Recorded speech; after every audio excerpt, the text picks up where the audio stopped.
Most of us know what we want to do. We have a certain goal, a certain challenge that we want to complete. Maybe it's finishing a running event. Maybe it's improving your diet. Or maybe it's a promise to yourself to stop a bad habit that you've got into. You can think about it. You can dream about how it will make you feel when you achieve it, and you know you want to do it. But often, it's so difficult to actually get there. You start working towards it, and it feels like slow progress, and sometimes it even feels like you're moving backwards. Demoralizing, frustrating, and upsetting are probably some of the politer ways to express how you might feel about this. In today's episode, I'm going to delve into goal setting in relation to the things that help you live longer in better health. Think exercise, diet, alcohol, smoking, sleep. It's all part of it. I'm going to cover the massive pitfalls which are holding you back from achieving your goals, and I'll give you some personal experience from working with clients on a one-to-one basis. We'll explore what makes a goal a good target to go for and the common barriers that you should consider when creating your aims.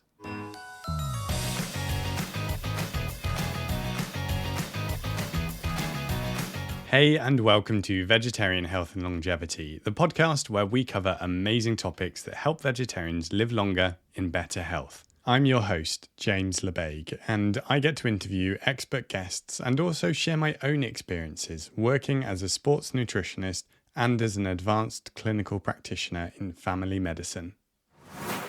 Just like millions, if not billions of people, I used to set New Year's resolutions. I used to create them at the start of the year and tell myself this would be the year. One time I actually remember deciding I wanted to stop smoking for good.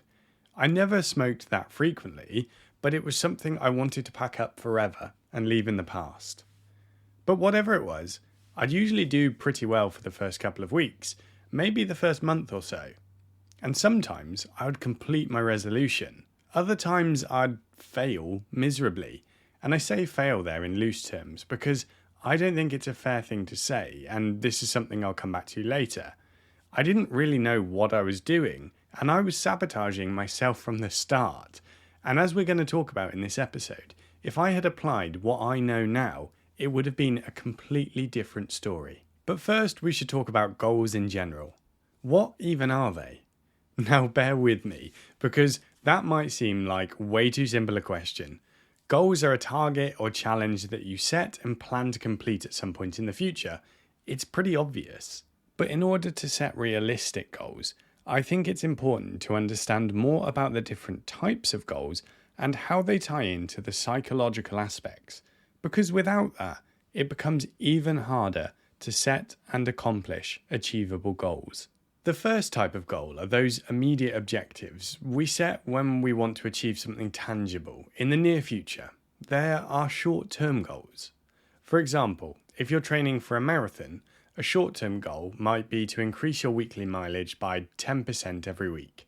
These goals are particularly satisfying because they're often easily measurable and directly actionable, giving you a quick sense of accomplishment. The main advantage of short-term goals is their achievability, which helps keep your motivation high. Because of the short time frame, you can also get feedback much sooner, meaning you can make quick adjustments if things aren't progressing as planned. You can change direction early on, which increases the likelihood of success in the long run. The focus on immediate results can sometimes lead you to overlook your broader, long-term ambitions, and it could ingrain bad habits. For example, following an incredibly strict weight loss diet might lead to significant weight loss, and you might be pleased with the results initially. But is it sustainable over the long term, and is it actually going to be counterproductive? Additionally, the quick wins from short-term goals can sometimes result in complacency, and it's not uncommon for people to start relaxing their stance on the things that have been helping. And one of my clients actually had exactly this. She had been making amazing progress with improving her diet and successfully losing weight at a slow, steady rate. And then things plateaued, and it took a bit of investigation to understand why. It turned out she had stopped portioning like before. She had been eyeballing her portions and they had gradually been increasing in size, and she didn't realize. After addressing this, she got back on track. And the final thing to consider with short-term goals is what happens if you don't achieve them? How will it make you feel? If you miss your target, is that going to make you want to throw in the towel and give up? This is probably the biggest issue with them that I see. If someone sets too strict or unrealistic a short-term goal, they can lose sight of the bigger picture and end up giving up before they start seeing the real fruits of their labour. My personal take on short-term goals is that they can be incredibly helpful if used correctly, which means aligning them with your long-term goals and understanding that whatever the short-term goal, it has to be achievable through sustainable habits. Next up, we have long-term goals, and these are your vision for the future. These goals require a sustained effort and are more about where you see yourself in the months or years to come. If your short-term goal is about increasing your running distance, a long-term goal might involve completing a marathon in under 4 hours. The strengths of short-term goals lie in their ability to provide a sense of direction and purpose, because they're usually aligning to much higher, significant changes. And achieving these goals typically leads to significant personal or professional growth. However, maintaining motivation over a longer period can be challenging, especially when immediate results are not evident. And this is where I see the power of realistic short-term goals tying in with the long-term goals. They should support you through the period to get you where you eventually want to be. And sometimes long-term goals need to be adjusted to stay relevant, which requires a willingness to assess and adapt your plans. And this is actually a huge problem that I see with clients in both their personal and professional life, as I'm going to talk about later. But before we get there, let's talk about something which, in my opinion, is a bit more controversial, because I think there's a significant element of individuality as to whether or not these are useful. They're something that are designed to push you beyond your current limits and expand what you believe is possible, and the goal is typically outside of what is considered realistic. For instance, not just finishing a marathon, but aiming to place in the top 1% of all runners, when your current projected pace is the top 20%, or reading 40 books in a year when you normally read 10. These goals are transformative as they encourage innovation and can lead to breakthroughs in personal performance, and they are something called stretch goals. The positive aspect of stretch goals is that they can bring about significant change and enhance self-confidence by achieving what once seemed impossible. For the right individual, they might be highly motivating and incredibly rewarding, and something that absolutely fits their mindset and approach to life. On the downside, the ambitious nature of stretch goals brings a higher risk of failure, which can be demotivating if not managed well. This is especially true when relating to longevity, because the whole point is to allow personal growth and lifestyle habits that are sustainable over time and, importantly, are healthy.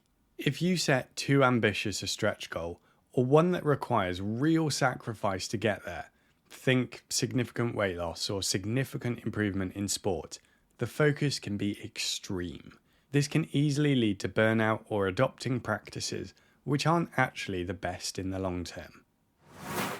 Hey, a quick break to say if you're interested in trying out the vegetarian diet, then you can download one of our free meal plans. We've got plans for weight loss, muscle building, and for general healthy living, and you can go to hurrythefoodup.com/try, that's TRY, to download yours now and get started. To manage these various types of goals effectively, people commonly use systems like SMART and OKRs.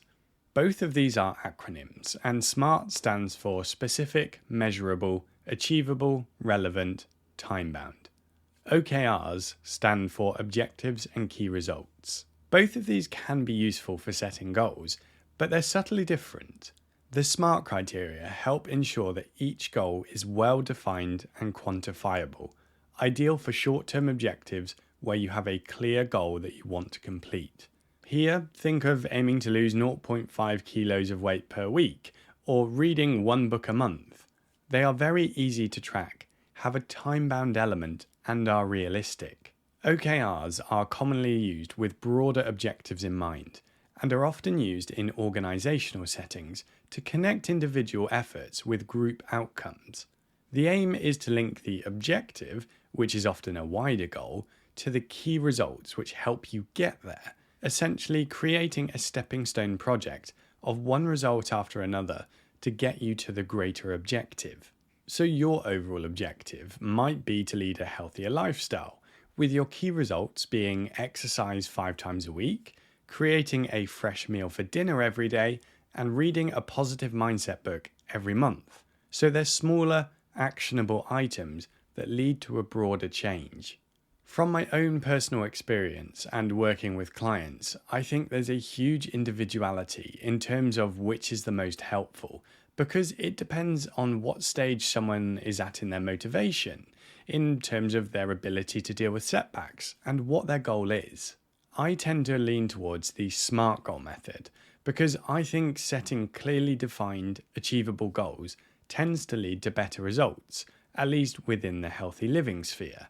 The issue that I see time and time again with clients is that they've set too broad a goal, too unrealistic, which makes it often feel unachievable in both the short and long term. So starting with smaller realistic goals means that someone is far more likely to get positive results, which will increase their likelihood of sticking to the plan over the long term. Now, it's fair to say that for a lot of people, this talk of SMART goals or OKRs might seem a bit much. I mean, do you really need to follow them? Can't you just pick a goal, whatever it is, and just go for it? You could, definitely, but I think this is often a recipe for disaster, and this is actually the trap I used to fall into when I made my New Year's resolutions. I didn't really understand myself enough. I didn't understand the time and effort my goal might take or how realistic it would be, and this made it too difficult to achieve. From my own experience and working with hundreds of clients and patients, there are some recurring themes which I've seen which are barriers to people succeeding with their goal. So let's go through them, as well as some ways to change your approach which will help you set appropriate targets. One of the barriers is setting a goal that's too ambitious. We all want the end result, but often there's so much work in the interim that going straight for that end goal is unrealistic, at least in the short term. It's like aiming to run a marathon without having ever completed a 5K. Sure, it is possible, but if you solely focus on running a marathon, then every run is going to feel overwhelming because you're constantly thinking, how am I ever going to run for 42 kilometers when 5 seems a struggle? Instead, you could focus on building up your distance and say you want to aim for a 10K in 2 months' time. This might be a challenge, but it's far more manageable. Similarly, imposing too short a time frame on a realistically achievable goal can also set you up for failure. For instance, expecting to lose a significant amount of weight in just a few weeks could lead to disappointment if you don't hit that, and it could lead to burnout and compromising your health because you followed drastic measures to get that scale to budge. So here, it might be far better to understand that a realistic target is 0.5 to 1 kilos of weight loss per week, or 1 to 2 pounds, and set a realistic target of losing 4 pounds in the next month. And then you could build that into your long-term plan, which might be to lose 20 kilos over the next 5 to 10 months. This is actually the approach we take with our weight loss meal plans, which are designed for those who want to follow a vegetarian diet. We give our members realistic expectations and help them to achieve them through delicious food. If you want to check out our meal plans, you can download a free week from hurrythefoodup.com/try. That's TRY. The meal plan has a list of recipes and instructions, and it includes a grocery list for you to make it as easy as possible. Another common issue I see is starting with the wrong mindset. Approaching a goal with a mindset fixated on perfection or immediate results can actually be detrimental in the long run.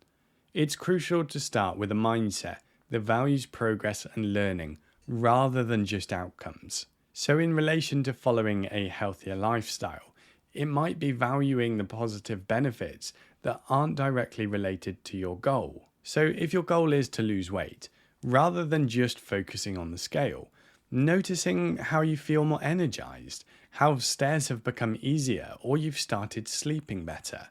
There are so many indirect benefits that I think it's super important to see these for the positive changes that they are. I mentioned this earlier, but goals need to be quantifiable and measurable. And this is one of the areas that I think OKRs can be troublesome if not managed properly. Setting a broad goal like being healthier is great, but how are you going to get there?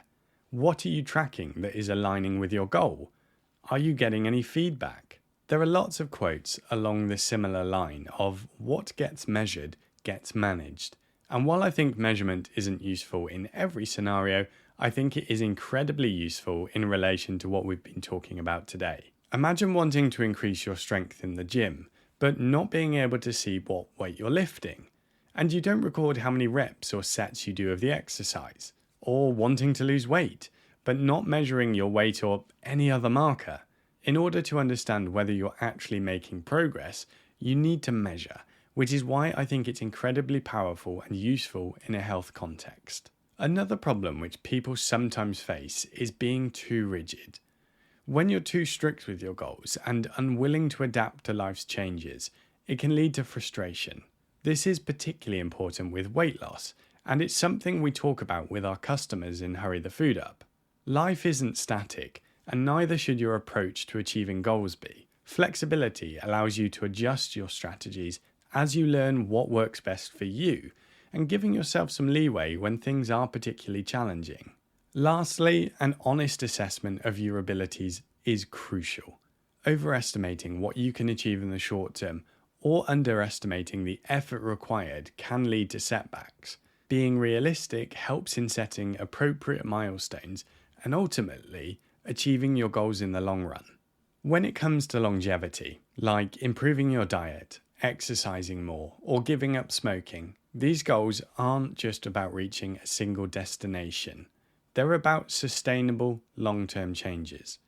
Just as you wouldn't expect to quit smoking overnight, significant changes in your lifestyle need to be approached with patience and consistency. For instance, if your goal is weight loss, setting incremental targets that allow you to gradually adapt to new eating habits and exercise changes is more effective than drastic, immediate overhauls. This approach reduces the risk of relapse and helps integrate these new habits into your daily life sustainably. One of the things I like to talk about is imagining your journey of achieving these goals as playing a game and introducing an element of fun into whatever it is that you're doing. Each small victory, like choosing a healthy meal over fast food or hitting your exercise goal for the week, adds to your experience bar. And it's not just about reaching the next level, but also about enjoying the game and seeing your progress. As you continue to play the game, each level achieved in your health and well-being contributes not only to your immediate goals, but also to a longer, healthier life. It's about seeing the rewards of your efforts in real time, much like watching that experience bar fill up. Each increment is a step towards becoming a healthier version of yourself, and not just for now, but in the future. I found this approach can make the process seem less daunting and bring an element of play into something which otherwise feels very serious, and changing your perspective on it can really help to reduce the stress associated with your goals. So if I was going to give some advice to younger me, I know what it would be. It would be to be honest about my current abilities and to set targets which are challenging but realistic. I'd give myself smaller, short-term goals which would leave me feeling positive that I've hit them, but set longer, broader goals that I could aspire to. But importantly, I'd tell myself that it's the journey and not the destination that's most important, and the skills, small wins, and changes to my lifestyle that I made are way more important than any one single goal. And finally, I'd tell myself that the most important thing is to persevere and stick at it. This is applicable to so many walks of life, but once I'd set a realistic goal, I'd keep going. The changes I really want take years to accomplish, and setting clear expectations from the start would help keep me on the right path. If you found today's episode useful, I'd really appreciate it if you could give this a quick rating on whatever platform you're listening on. It'll only take a moment, but will help the podcast spread to more like-minded listeners like you.